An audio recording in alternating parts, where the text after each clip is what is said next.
ایک تقریر کروانی ہے 20 منٹ کی، 15 سے 20 منٹ. میں یہ چاہتا ہوں کہ ان کی تقریر کو سماعت کر لے، ان کے بعد سیدھے سفیان پرتاپ گڑھی کو، اور لگے ہاں میں نجم حسن کو بھی وقت دے دوں گا، اور ان کے بعد آپ کے چہیتے مقرر عبداللہ سالم چترویدی ہوں گے.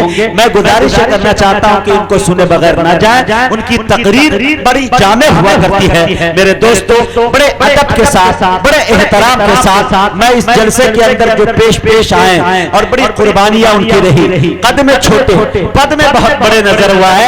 3 مرتبہ اس جلسے کی تاریخ لی گئی اور تینوں مرتبہ کینسل کر دیا گیا. کہا گیا کہ جہاں پہ جلسہ ہونا تھا وہاں پہ میرے گردن کے برابر پانی ہے.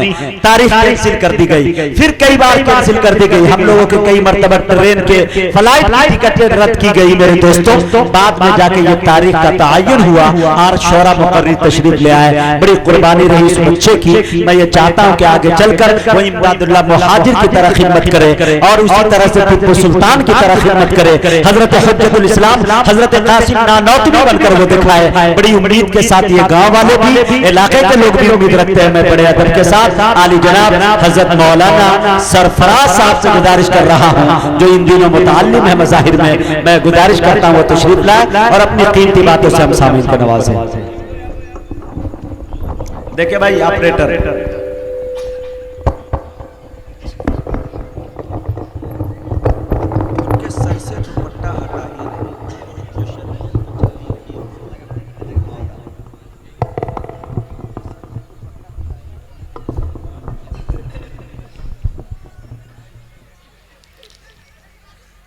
السلام علیکم ورحمۃ اللہ وبرکاتہ. الحمد لله نحمده ونستعينه ونستغفره ونؤمن به ونتوكل عليه ونعوذ بالله من شرور أنفسنا ومن سيئات أعمالنا. من يهده الله فلا مضل له ومن يضلل فلا هادي له. ونشهد أن لا إله إلا الله وحده لا شريك له. ونشهد أن سيدنا ونبينا وحبيبنا وشفيعنا وسندنا وإمامنا ومولانا محمد عبده ورسوله صلى الله عليه وعلى آله وصحبه وبارك وسلم تسليما كثيرا. أما بعد فأعوذ بالله من الشيطان الرجيم. بسم الله الرحمن الرحيم. قل إن كان آباؤكم وأبناؤكم وأزواجكم وعشيرتكم وأموال اقترفتموها وتجارة تخشون كسادها ومساكن ترضونها أحب إليكم من الله ورسوله صدق الله مولانا العظيم. وقال النبي صلى الله عليه وسلم لا يؤمن أحدكم حتى أكون أحب إليه من والده وولده والناس أجمعين أو كما قال عليه الصلاة والسلام. سبحان الله وبحمده سبحان الله العظيم وبحمده يستغفر الله. صلى الله على سيدنا محمد صلى الله عليه وسلم. اللهم صل على سيدنا محمد يا رب صل عليه وسلم. دریا دریا میری خطا ہے یا اللہ. دریا دریا میری خطا ہے یا اللہ. دریا دریا میری خطا ہے یا اللہ.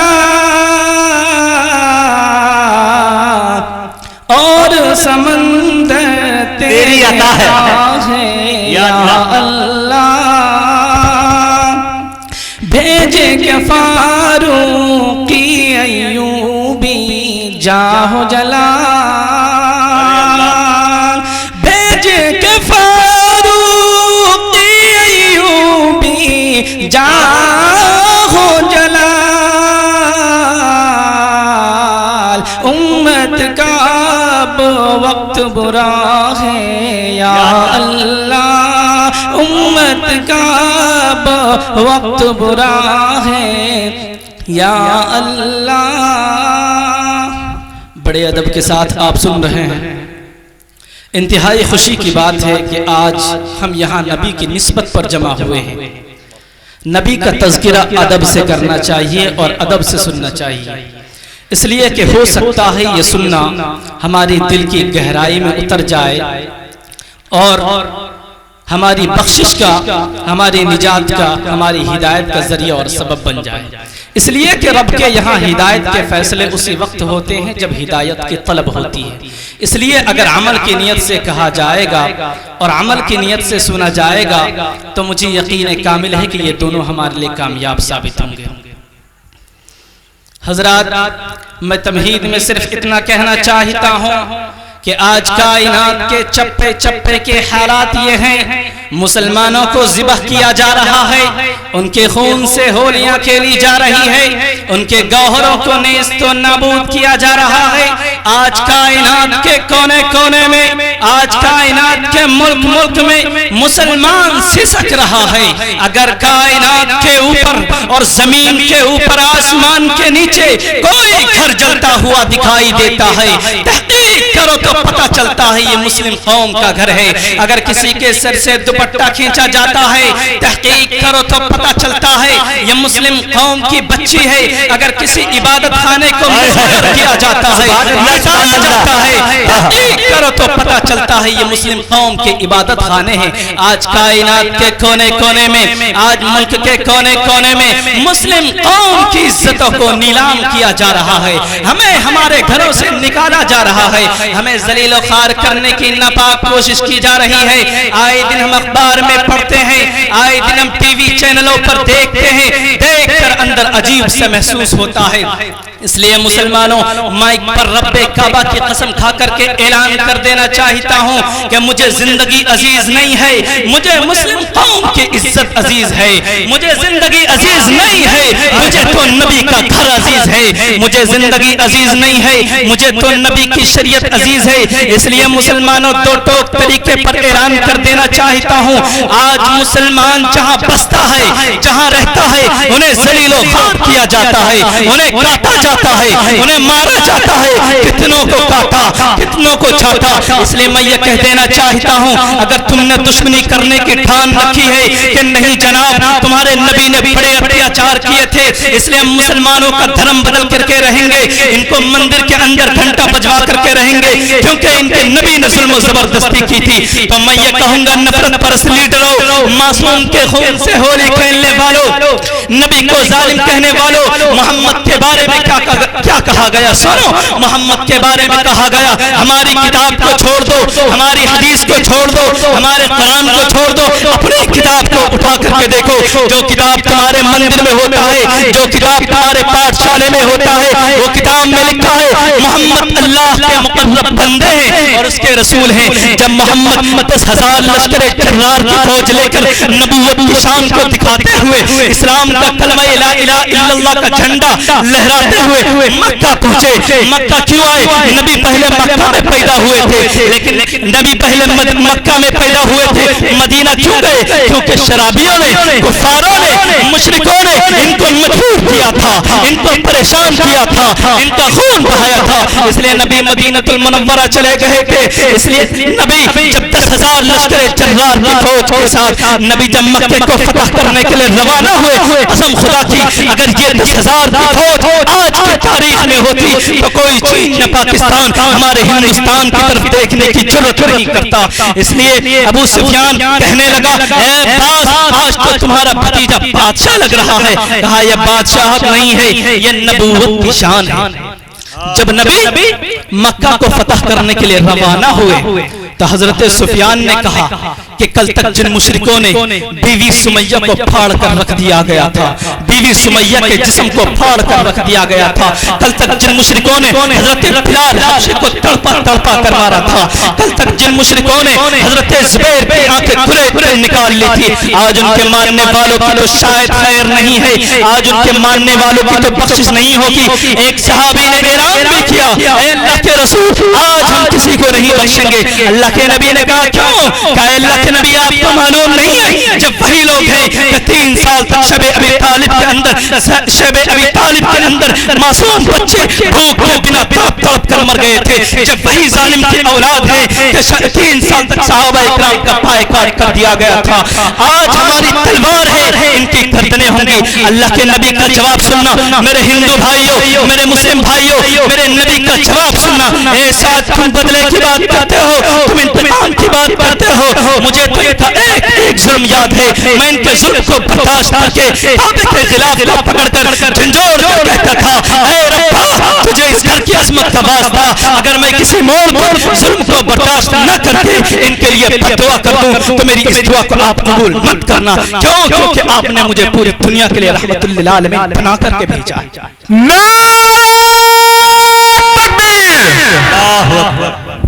آج مسلمانوں کو فورس کیا جاتا ہے، مجبور کیا جاتا ہے کہ اگر تم نے جے شری رام کا نعرہ نہیں لگایا تو تمہیں کاٹ کر رکھ دیا جائے گا۔ مسلمانوں کو فورس کرتے ہیں، مجبور کرتے ہیں کہ اگر تم نے وندے ماترم نہیں کہا تو تمہیں پاکستان جانا پڑے گا۔ پاکستان سے ہمارا کیا رشتہ ہے؟ ہم یہاں پیدا ہوئے ہیں، یہاں اللہ کی عبادت کرتے ہیں اور اس دھرتی کے لیے امن و شانتی کی دعا بھی کرتے ہیں۔ 1867 کے اندر دارالعلوم دیوبند کی بنیاد کیوں رکھی گئی تھی؟ آج کہتے ہیں مسلمان دیش کے غدار ہیں، مسلمان دیش کا فسادی ہے، مسلمان دیش کا آتنکواد ہے، تو مجھے بتاؤ 1867 کے اندر دارالعلوم دیوبند کی بنیاد کیوں رکھی گئی تھی؟ تاکہ ظالم انگریز کے تمام سازشوں کو ناکام کرنے کے لیے رکھی گئی تھی۔ لیکن آج 1950 میں پیدا ہونے والے ان کا واحد مشن یہ ہے مسلمانوں کا اور اسلام کا خاتمہ، بس یہی مشن ہے۔ اور تو یہ کہتے ہیں کہ جس اسپتال کے اندر، جس ہاسپٹل کے اندر مومن عورت نظر آئے اگر وہ حاملہ ہو ان کو آپریشن کرو، ان کے بچے کو نکالو، ان کے بچے کی ہتیا کر دو اور ان کی نسبت بھی کرا دو۔ عمر عبدالعزیز کے زمانے کے اندر تنہا عورت اونٹ پر سوار ہو کر سفر کر لیا کرتی تھی، کوئی چھیڑنے والا، کوئی دیکھنے والا نہیں ہوتا تھا۔ لیکن آج کیا حالت ہے؟ بیٹی کو پکڑو، ان کو آپریشن کرو، ان کے بچے کی ہتیا کر دو تاکہ جنریشن آگے نہ ہو۔ کیا مسلمان کی 4 شادیوں نے ہندوستان کو غریب کیا ہے؟ اس کا مطلب یہ ہے کہ شری کرشن جی آئے تھے، انہوں نے تو 1623 بیویاں کی تھی، اس کا مطلب غریبی وہیں سے شروع ہوئی۔ زیادہ شادی کرنے سے غربت تھوڑی ہو جاتی ہے۔ اور ایک ہے انہوں کے ایم پی کہتے ہیں ہمارے پاس تو لوگ ہی نہیں ہے، ہمارے پاس تو گرو گیانی نہیں ہے، ہم بلٹ ٹرین کہاں سے بنائیں گے؟ انڈیا کے اندر بہترین سے بہترین ٹیکنالوجی کہاں سے لائیں گے؟ میں یہ کہتا ہوں ہندوستان کے اندر ایسا دماغ ہے، ایسے دماغ دار لوگ ہیں پوری دنیا کے اندر کہیں نہیں۔ جی آپ نے دیکھا اسکوٹر سے ہیلی کاپٹر بنتا ہوا؟ نہیں دیکھا۔ ہمارے ہندوستان میں ایسے لوگ ہیں اسکوٹر سے ہیلی کاپٹر بنا دیتے ہیں۔ یہ سب چھوڑو، ریئل می آؤ، یہ جو آپ موبائل چلاتے ہیں، گوگل چلاتے ہیں، دنیا کا 1 نمبر کا ویب سائٹ ہے۔ آپ جانتے ہیں اس گوگل کو اس درجے تک کون پہنچایا؟ چین کے آدمی نے، جاپان کے آدمی نے، یا امریکہ کے کسی انجینئر کا ویب سائٹ ہے؟ نہیں، ہندوستان کے کھڑگپور ITI کالج سے پوزیشن حاصل کرنے والا سندر پچائی ہے۔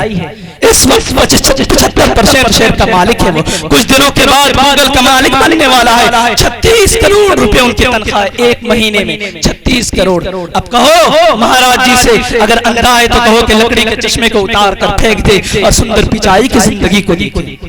اور دوسری گرو کی بات، انگریز کے خلاف سینہ تان کر کھڑا ہونے والا کوئی اور نہیں بلکہ بنگال سے تعلق رکھنے والا نواب سراج الدولہ تھا، جو کہ ایک مسلمان تھا۔ اور یہ لڑکا جو ITI کالج سے پوزیشن حاصل کر کے نکلا، یہ ایک ادنا گھرانے سے تعلق رکھتا تھا، باپ دودھ بیچ کر ان کی پرورش کرتا تھا، لیکن اس کا مائنڈ اتنا تیز تھا کہ جب انہوں نے پوزیشن حاصل کی تو ہندوستان والوں کے پاس تو طاقت ہی نہیں تھی، پیسے ہی نہیں تھے۔ نہیں پیسہ تھا لیکن کس لیے؟ گجرات کے اندر فسادات کرانے کے لیے پیسہ تھا۔ کس لیے؟ بابری مسجد اور رام مندر کے اوپر جھگڑا کرانے کے لیے پیسہ تھا۔ کس لیے؟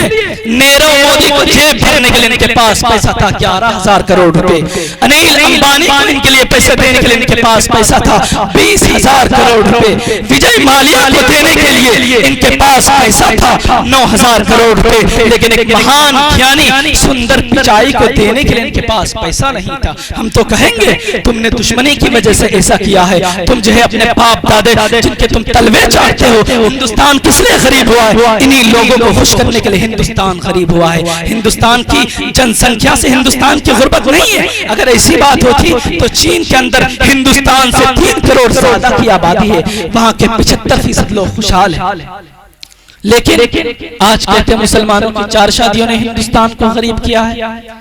میں یہ کہتا ہوں ہندوستان کے اندر مسلمانوں کی 4 شادیوں نے ہندوستان کو غریب نہیں کیا.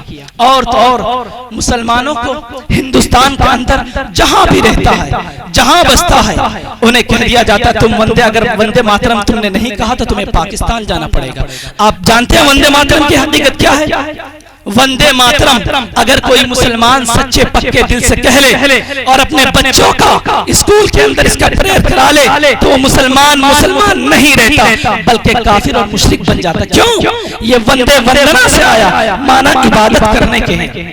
ماترم دھرتی ماتا, دھرتی ماتا میں تیری یوگ کرتا ہوں, میں تیری عبادت کرتا ہوں. ہم نے قرآن اٹھا کر کے دیکھا, قرآن مسلمان سے کہتا ہے لا تعبدون من دون اللہ, اللہ کے علاوہ کسی کی عبادت مت کرو. کیا صرف وندے ماترم کہنے پر دیش بھکتی کا ثبوت ہو سکتا ہے؟ تو ہندوستان کے اندر 80% کاشتکار لوگ ایسے ہیں جو وندے ماترم کہنا نہیں جانتے انڈیا کی سرزمین پر. تو کیا وہ دیش کے غدار ہیں, وہ دیش کے فسادی ہیں, وہ دیش کے آتنکواد ہیں؟ میں جانتا ہوں ہندو مسلمان آپس میں تہذیب ہے, مل جل کر رہنا چاہتے ہیں, لیکن کچھ بہروپی, کچھ فسادی لیڈر جو ہندو مسلمانوں کو لڑا کر, کچھ ہندو بھی ہیں کچھ مسلمان بھی ہیں, یہ ہندو مسلمانوں کو لڑا کر راج کرنا چاہتے ہیں. آپ تاریخ نہیں بھلا سکتے, مظفر نگر کے اندر فسادات ہوئے تھے, وہاں پر ہمارے ہندو بھائیوں نے مل کر مسلمانوں کی عزت و آبرو کی حفاظت کی تھی. آپ جھارکھنڈ کے ہزاری باغ کے اندر چلے جائیں, وہاں پر 35 مسلمانوں کی دکانوں کو نظر آتش کر دیا. کس بنیاد پر؟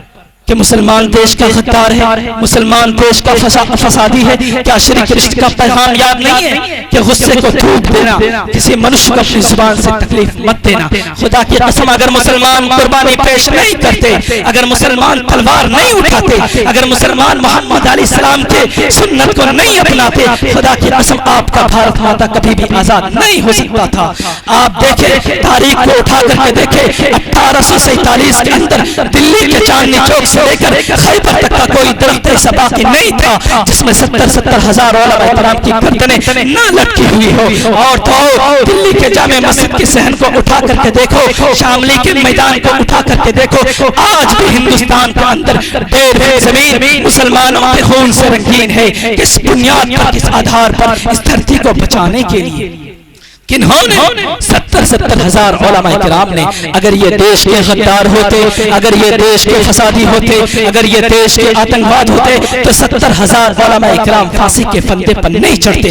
اگر آپ کہتے ہو مسلمان دیش کا غدار ہے, مسلمان دیش کا فسادی ہے, مسلمان دیش کا آتنکواد ہے, تو پہلے ان کی قربانیوں کا صلہ پیش کرو. اور تو اور آپ نے کہنا شروع کر دیا کہ مسلم بادشاہوں نے تلواروں کے زور پر اسلام کا پرچار کیا تھا, تو ذرا ان کی تاریخ کو دہراؤ. اگر یہ مسلم سامراج نہیں ہوتے, اگر یہ مسلم بادشاہ نہیں ہوتے, خدا کی قسم آگرے کا تاج محل 7ویں عجوبے کے نام سے جانا جاتا ہے. اگر مسلمان دیش کا غدار ہوتا, اگر مسلمان دیش کا فسادی ہوتا, اگر مسلمان دیش کا آتنکواد ہوتا تو آگرے کا تاج محل نہیں بنتا. اگر مسلمان دیش کا غدار ہوتا, اگر مسلمان دیش کا فسادی ہوتا تو دلی کے لال قلعے نہیں بنواتے. اگر مسلمان دیش کا غدار ہوتا تو قطب مینار کی بلندی نہیں دیتے. اور تو اور کیا ضرورت تھی مولانا قاسم نانوتوی رحمت اللہ علیہ کو کن پٹی پر گولی لگوانے کی؟ بے ہوش ہو کر گر گئے, خون کا فوارہ نکل رہا ہے. اس بنیاد پر اس دھرتی کو بچانے کے لیے بالاکوٹ کی پہاڑی پر توپ کے سامنے کھڑے ہو کر کے مولانا حسین احمد مدنی نے کہا تھا, او ظالم انگریز, تیرے کسی توپ اور گولوں کی طاقت نہیں ہے جو حسین احمد مدنی کے سینے کو چیر کر نکل جائے. میں اسی بات پہ اپنی تقریر کو ختم کرتا ہوں. واخر دعوانا الحمدللہ.